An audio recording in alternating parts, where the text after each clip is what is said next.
Oi, pessoal, aqui é o Newton da CPA. Podemos continuar falando a respeito da reforma tributária. Lembrando que a reforma tributária está correndo lá na Câmara dos Deputados através da PEC 45, ou Proposta de Emenda Constitucional número 45. Bem, esses vídeos que nós estamos gravando atualmente, a gente está tentando entender como vai funcionar o IBS. O IBS, como nós sabemos, é o IVA no mundo que ganhou o nome de IBS, Imposto sobre Bens e Serviços. E a grande questão é o seguinte: como é que isso vai funcionar? É um tributo não cumulativo, mas ele tem várias modificações em relação aos não cumulativos brasileiros. Né? Nós temos 3 não cumulativos: o IPI, o ICMS e o PIS/COFINS, né? Que são os não cumulativos brasileiros. Só que cada um deles tem uma regra, uma diferente da outra, uma confusão terrível. Né? E, lógico, o IBS, a intenção é fazer algo que seja mais simples. Né? Muito bem, então nós estamos tentando entender como que vai funcionar o IBS. Esta já é a segunda fita sobre esse tema. Comigo aqui é a Julinha. Oi pessoal, meu nome é Júlia Gomes e esse é o segundo vídeo onde a gente vai falar um pouquinho melhor sobre o IBS. Exatamente. Bom, a PEC 45, ela tem uma justificativa, né, uma parte que chama justificativa, nada mais é do que uma exposição de motivos para justificar. Nessa justificativa, que acompanha a PEC 45, nós vamos analisar o funcionamento do IBS. Né? Então, vamos tentar dar um exemplo meio prático, não totalmente prático, mas um pouco prático a respeito do emprego das alíquotas do IBS. Bom, embora a alíquota seja uniforme para todos os bens e serviços, o que evita as questões de classificação, a União, os estados e os municípios poderão fixar sua alíquota do IBS em valor distinto da alíquota de referência, por meio de lei ordinária. Por exemplo, se a alíquota estadual de referência for de 10%, o Estado de São Paulo poderá reduzi-la para 9% ou aumentá-la para 11%. Porém, a alíquota fixada será aplicada a todas as operações, não sendo possível adotar uma alíquota maior ou menor somente para televisores ou automóveis. Muito bem, aqui tem uma regra que está exposta lá no justificativo que eu confesso que eu tenho algumas dúvidas ainda como é que vai funcionar. Porque, veja bem, o que ele está dizendo aqui é que a alíquota é uniforme. Bom, se a gente entender que a alíquota uniforme é 20%, digamos, ou 22% ou 25% em todo o país.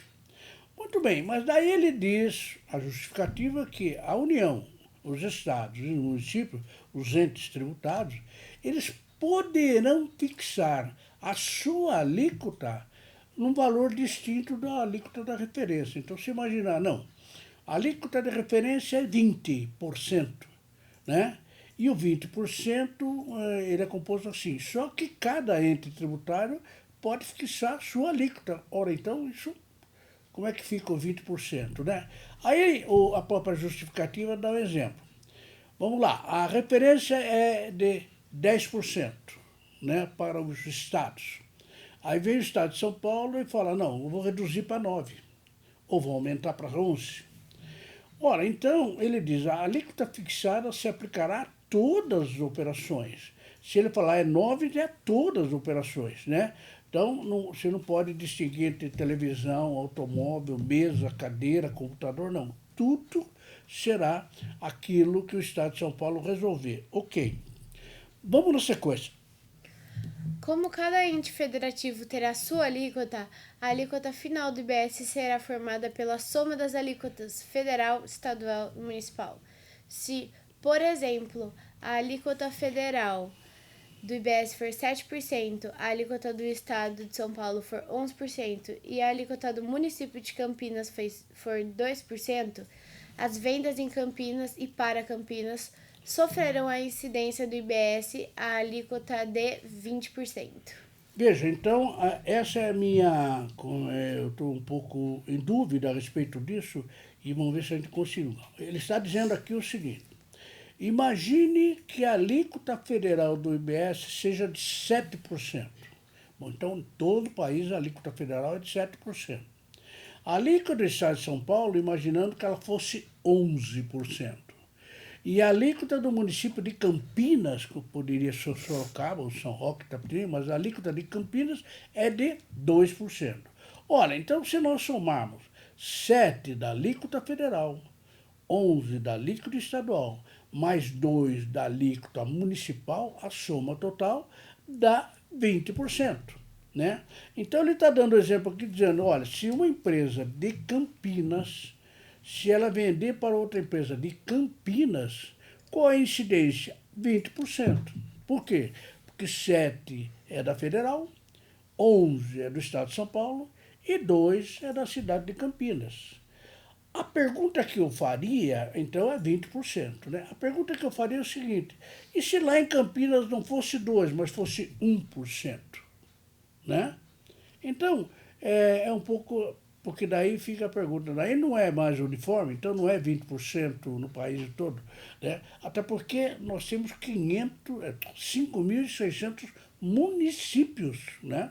Então, nós já vimos anteriormente como é que serão fixadas essas alíquotas no vídeo anterior, falando que essas alíquotas serão determinadas pelo Tribunal de Contas da União, tá? E cada ente tributário pode ter as suas alíquotas. Federal é uma, estadual 27 e 5.600 municípios. Né? Então, essa coisa não está bem explicada ainda, depois nós vamos ver como é que vai ser regulamentado. Muito bem, então vamos na sequência. Bom, para o contribuinte, o relevante será apenas a alíquota total, não havendo diferenciação entre os entes federativos no cumprimento das obrigações principal ou acessória. Ou seja, o contribuinte apurará os débitos e créditos do IBS e recolherá o imposto mediante os procedimentos unificados e guia única, a exemplo do que ocorre com o regime do Simples Nacional. Muito bem, aqui é a descrição do que é o princípio da não cumulatividade. Né? Então, para o contribuinte, aquele que vai praticar aquela operação, o importante, o relevante é apenas a alíquota social, nesse caso 20%. E não há diferenciação entre os entes federativos no cumprimento não só da obrigação principal, como das acessórias. Ou seja, o contribuinte apurará os débitos e créditos do IBS, princípio da não cumulatividade, e recolherá o imposto mediante procedimentos unificados e guia única. Né? A exemplo do que ocorre com o regime, por exemplo, do Simples Nacional. Né? Na realidade, o Simples Nacional é uma forma de recolhimento que reúne 8 tributos, né? Se faz uma guia só. Então, parece que esse é o caminho. Né? Você tem uma alíquota que se aplica a tudo, por isso que é relevante, mas é claro, haverá essa disposição. O que me parece, vou tentar ir um pouco à frente para entender isso. O que me parece é que numa parte da justificativa ele está dizendo que a cobrança será totalmente digital. Quer dizer, a gente vai emitir uma nota fiscal eletrônica e o sistema, ele vai identificar a alíquota federal, a alíquota estadual e a alíquota municipal e automaticamente vai fazer a distribuição para cada um desses entes tributários. Parece que é isso, tá? Bom, na medida que a gente vai caminhando, eu tenho a impressão que a gente vai acabar descobrindo exatamente como funcionará, já que a justificativa não está assim tão clara, né?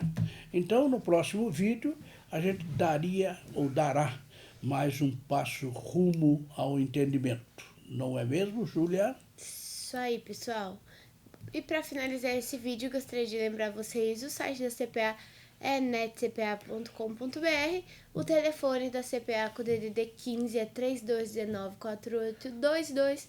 Você pode encontrar a gente nas outras redes sociais pelo nosso @netcpa. E não se esqueça de se inscrever no nosso canal e curtir esse vídeo. Muito obrigada e até o próximo. Muito bem, espero vocês para o próximo vídeo que a gente vai continuar explicando como deve funcionar o IBS, claro, né? se ele vier a ser aprovado. Se realmente a reforma for aprovada, como é que vai funcionar? Nós vamos descobrir depois nos vídeos seguintes. Muito obrigado.